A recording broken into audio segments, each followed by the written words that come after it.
Welcome everyone to our exploration of TV and film directing basics. Directing is about more than just calling action.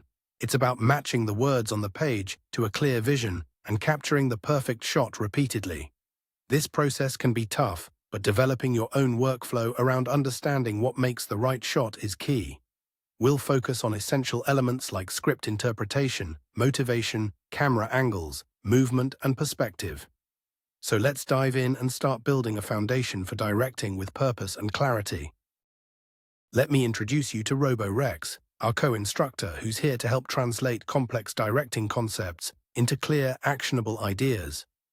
RoboRex is designed to break down creative challenges into structured guidance, making it easier for us to grasp the essentials of directing. Think of this as having a partner who helps us navigate the technical and artistic sides of filmmaking with clarity and precision. Now, what exactly does a director do? At its core, the director is the artistic visionary who transforms a screenplay into a living, breathing story. From pre-production through post-production, the director shapes performances, visual style, and narrative flow. They interpret the script, guide actors to authentic portrayals, collaborate on camera work and lighting, and oversee editing and sound. Communication is crucial here, as the director must align every department with their vision. Over time, great directors develop a signature style that sets their work apart. When directing actors, there are key terms to keep in mind. Motivation helps us understand what drives a character's actions and emotions, guiding authentic performances. The objective defines what the character wants to achieve, giving actors a clear focus. Subtext encourages conveying emotions beneath the dialogue, adding depth. Blocking plans actors' movements to enhance storytelling, while the emotional arc charts the character's journey through the scene. These concepts help us shape nuanced, believable performances.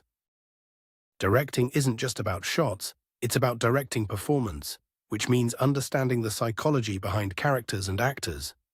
Directors like Elia Kazan and Greta Gerwig exemplify this approach, using insight into human behavior to bring authenticity to their films. So what makes a director a psychologist?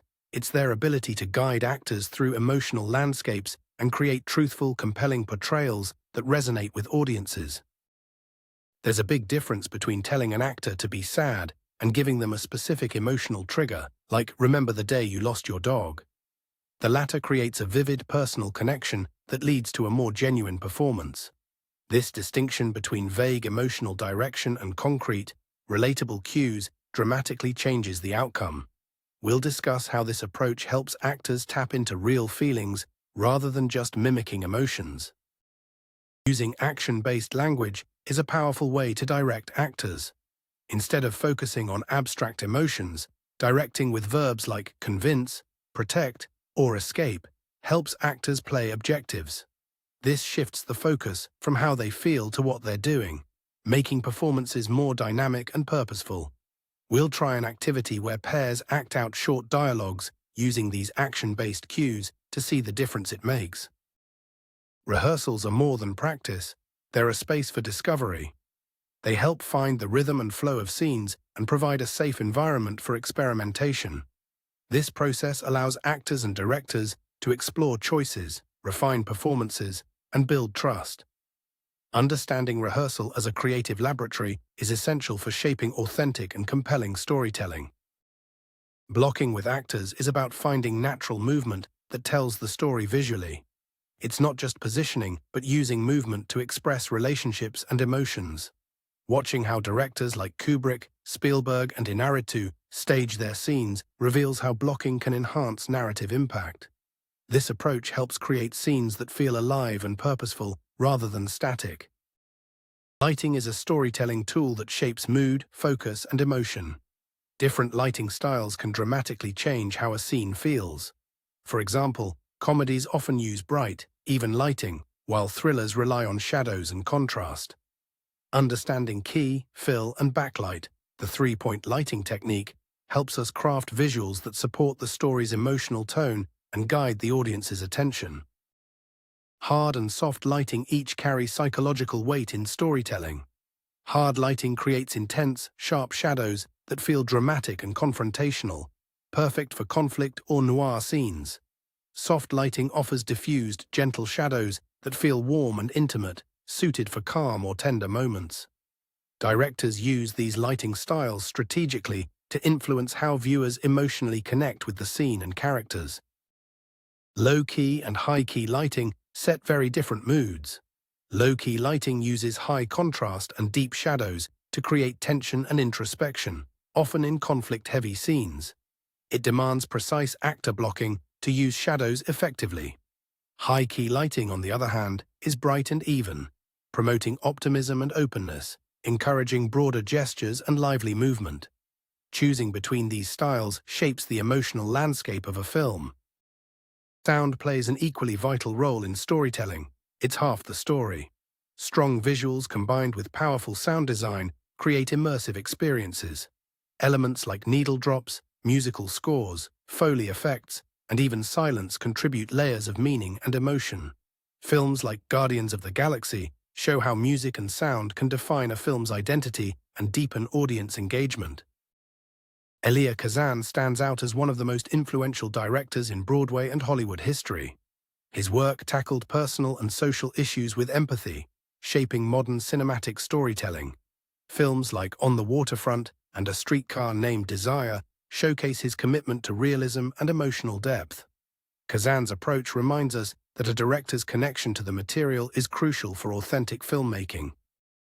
Kazan's directing style is marked by emotional power, realism, and a focus on actors.